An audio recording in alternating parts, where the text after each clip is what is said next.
आप सभी गुरु भाई बहनों को मेरा प्रणाम। मैं शिव शिष्या गंगा जी। गुरु भाई बहन, आज हम बहुत ही सुंदर शिव गुरु महादेव की चर्चा कथा लेकर के आई हूँ। अगर आपको कथा अच्छा लगे, पसंद आए तो गुरु भाई बहन चैनल पे नए होंगे तो चैनल को सब्सक्राइब करिएगा सबसे पहले, और वीडियो को लाइक करिएगा, शेयर करिएगा, और अच्छे अच्छे कमेंट बॉक्स में हर हर महादेव कमेंट करिएगा। तो गुरु भाई बहन, चलिए आज हम इस कथा की शिव गुरु महादेव की चर्चा की शुरुआत करते हैं। गुरु भाई बहन, एक शिव शिष्या थी। वो शिव शिष्या प्रतिदिन भगवान शिव की चर्चा में लीन रहती थी। दिन प्रतिदिन बीतता गया, शिव शिष्या धीरे धीरे बड़ी हो गई। गुरु भाई बहन, शिव शिष्या को इतना मन लग गया शिव महादेव की चर्चा करने में कि उसको और कोई चीज़ में उतना मन नहीं लगता था। धीरे धीरे समय बीता और शिव शिष्या बड़ी हो गई। गुरु भाई बहन, अब क्या होता है कि शिव शिष्या के जो माता पिता होते हैं वो शिव शिष्या के लिए एक अच्छा वर की तलाश में लग जाते हैं। गुरु भाई बहन, शिव शिष्या प्रतिदिन शिव चर्चा करती थी तो उसके पिता को यह बात समझ में आने लगा कि मेरी जो बेटी शादी होगी जिस भी लड़के से, तो वो लड़का मेरी बेटी को शिव चर्चा करने में मना ना करे, ऐसा लड़का चाहिए। मेरी बेटी के योग्य वो सही होगा। गुरु भाई बहन, प्रतिदिन समय बीतता चला गया और उसके पिताजी माताजी लड़का खोजने लगे, वर खोजने लगे। धीरे धीरे और समय कुछ बीता तो गांव में वैसा लड़का नहीं मिल रहा था। फिर गुरु भाई बहन, एक घर में उसके माता पिता शिव शिष्या से आकर के कहते हैं कि बेटी ऐसा करो, मैं शादी कर देता हूँ, किसी भी लड़के से तुम्हारी शादी कर देता हूँ, क्योंकि वो जिस घर में भी तुम्हारी शादी लगाता हूँ ऐसा कोई परिवार रिश्तेदार नहीं मिलता है जहाँ कि तुम्हारी शादी मैं अच्छे परिवार में कर सकूं, और मैं बहुत परेशान हूँ, लड़का तो मिल ही नहीं रहा है।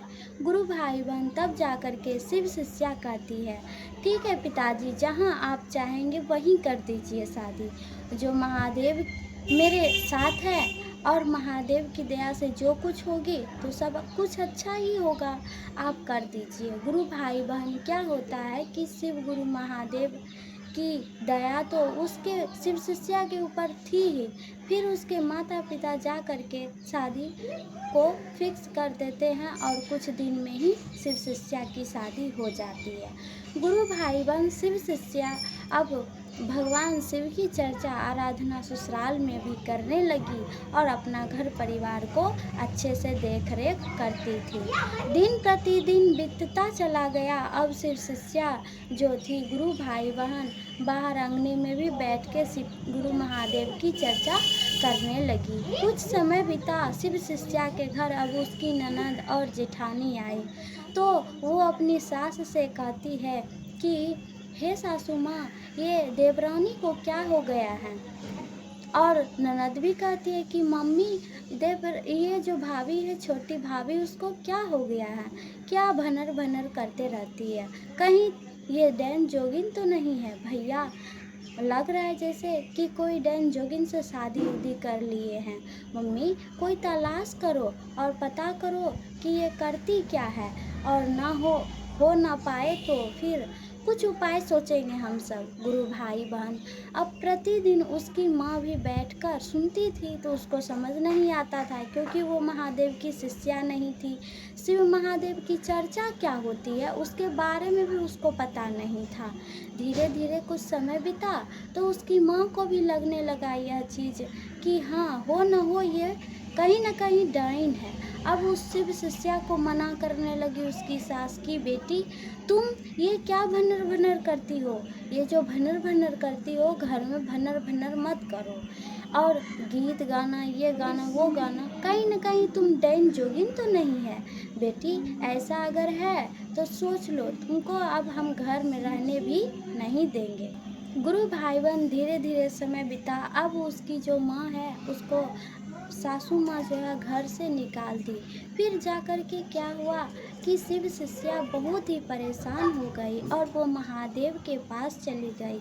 महादेव के पास जाकर के वो भगवान शिव से प्रार्थना करने लगी मन ही मन, और कहती है कि हे शिव गुरु, आपकी तो मैं बचपन से ही भक्ति आराधना करती आई हूँ, फिर ये मेरे साथ क्या हो रहा है? इतना अन्याय मैं सहन नहीं कर पाऊँगी। हे महादेव जी, दया कीजिए और मुझे अपना परिवार के पास जाना है। आप जो है इतना दया कीजिए प्रभु। मेरी सास मुझे जो न सो कहकर अब घर से निकाल दी है। गुरु भाई बहन, अब इतना कहकर शिव शिष्या बहुत रोने लगती है महादेव की शरण में। तभी जा कर के गुरु भाई बहन महादेव की शरण से एक ज्योत निकलती है और वो भगवान शिव का रूप ले लेते हैं। तभी वो शिव शिष्या भगवान शिव को प्रणाम करती है और महादेव उनसे कहते हैं कि बेटी चुप रहो, तुम अब चुप रहो, कोई दिक्कत कोई परेशानी नहीं है। तुम धीरे धीरे अब मेरी आराधना भक्ति जिस प्रकार से कर रही है ठीक उसी प्रकार से करते रहो। धीरे धीरे जब समय आएगा तो समय के अनुसार सब कुछ सही हो जाएगा। गुरु भाई बहन ऐसे ही तब शिव शिष्या भगवान शिव को प्रणाम की और भगवान शिव आशीर्वाद दिए और वहाँ से विलीन हो गए। तब जाकर के शिव शिष्या गुरु भाई बहन कुछ समय बीता धीरे धीरे, तब जाकर के शिव शिष्या भगवान शिव की पूजा आराधना करती ही रह गई और भगवान शिव की जो भी दया भक्ति करती थी वो करते ही रह गई और उन्हीं के राह पे चलते ही रह गई। धीरे धीरे समय बीतता चला गया। अब शिव शिष्या के जो ससुराल वाले थे गुरु भाई, वो बहुत ही परेशान थे। वो बहुत ही ज़्यादा परेशान थे। उसको हर प्रकार की बीमारियों से ग्रसित होने लगे और सब के सब बेघर होने लगे। गुरु भाई बहन उसके घर में इतनी बारिश आंधी तूफान दे दहा गया। अब उसका घर भी उजड़ गया, रहने की कोई आस्था ही नहीं थी। तब जाकर के गुरु भाई बहन क्या होता है कि शिव शिष्या जो भगवान शिव के ऊपर विश्वास रखती थी, वो अपनी जो छोटी सी घर बनाई थी मरई, वहीं में रहती थी और वो भगवान शिव की पूजा भक्ति आराधना करती थी। गुरु भाई बहन धीरे धीरे उसके जो परिवार वाले थे वो भी बहुत परेशानी होने के कारण अब ढनमनाने लगे, इधर उधर भटकने लगे। तब जाकर के वो शिव शिष्या के वहाँ कुटिया के पास पहुँचे तो देखे कि बहुत ही थकावट महसूस करते हुए बिलख बिलख कर उसके परिवार जो भी ससुराल वाले थे सब कोई रो रहे थे। तब जाकर के शिव शिष्या की नज़र उसके ऊपर पड़ गए और वो शिव शिष्या को देखते ही अब शिव शिष्या के पाँव पकड़ के माफ़ी मांगने लगे। उसके सास ससुर जिठानी देवरानी जो भी थी गुरु भाई बहन उसके परिवार में सब कोई अब शिव शिष्या के पाँव पकड़ के बहुत रोने लगे और विलाप करने लगे कि बेटी अब चलो, अब जब से तुम घर से निकली है तब से मेरा घर डनमना गया है और जो कुछ भी अच्छा हो रहा था सब के सब बुरा बुरा हो रहा है, सब कुछ बुरा हो रहा है। तो कृपा करो बेटी, अब तुम मेरे साथ ही रहो, चाहे दुख में रहे या सुख में रहे। जब तुम रहेगी साथ में तो सब कुछ अच्छा होगा। हम सोचे तुम डाइन है, पर तुम तो डाइन नहीं है, तुम भगवान शिव की पूजा करती है। तुम क्या करती हो बेटी? भगवान शिव की चर्चा कैसे करती हो? जो तुम पूजा आराधना करती हो वो मुझे भी बताओ। गुरु भाई बहन तब जा कर के अब क्या होता है कि शिव शिष्या अपने परिवार ससुराल वाले को माफ़ कर देती है और अपने सास ससुर और अपने पति देवर और जेठ को और ननद को सबको वो भगवान शिव की तीन सूत्र विधा बताती है। कहती है कि हे सासू माँ, जैसे जैसे हम बोलेंगे वैसे वैसे ही आप बोलिएगा, तब महादेव की आपके ऊपर भी दया बरसेगी। गुरु भाई बहन शिव शिष्या कहती है अपनी सास से कि हे हे शिव, हे महादेव, आप मेरे गुरु हैं। मैं आपकी अपनी शिव शिष्या हूँ। आप मेरे ऊपर दया कीजिए महादेव।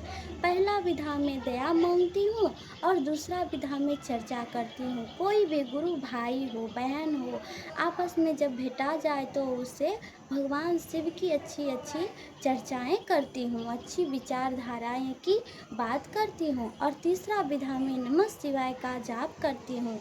चाहे सांस के माला से आप कर सकते हैं या फिर रुद्राक्ष की माला से कर सकते हैं। इस प्रकार से वो बताई। गुरु भाई बहन शिव शिष्या जब अपने परिवार वाले को बताई तो परिवार वाला भी जैसे जैसे बताए वैसे वैसे करने लगे और भगवान शिव को अपना गुरु बना लिए। गुरु भाई बहन अब सब कोई महादेव की शरण में आकर चर्चा भक्ति आराधना किए और उसी छोटी सी कुटिया में रहने लगे। धीरे धीरे महादेव की दया हुई और गुरु भाई बहन शिव शिष्या को एक संतान की प्राप्ति हुई। अब गुरु भाई बहन क्या होता है कि शिव शिष्या के घर में बहुत बड़ी खुशी छा जाती है और धीरे धीरे सब मिलजुल कर भगवान शिव की चर्चा में लीन हो जाते हैं और भगवान शिव की चर्चा भक्ति आराधना करने लगते हैं और सब खुशीपूर्वक रहने लगते हैं। तो प्रेम से बोलिए जय शिव गुरु, जय महादेव, जय मैया पार्वती की जय। हर हर महादेव। ओम नमः शिवाय, ओम नमः शिवाय।